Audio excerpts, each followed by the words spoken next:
Makibahagi sa aming balitaan, ilike lamang ang aming Facebook page o di kaya i-follow nyo kami sa aming YouTube channel.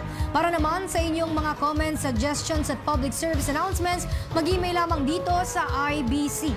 At yan ang mga makabuluhang balita ang aming nakalap.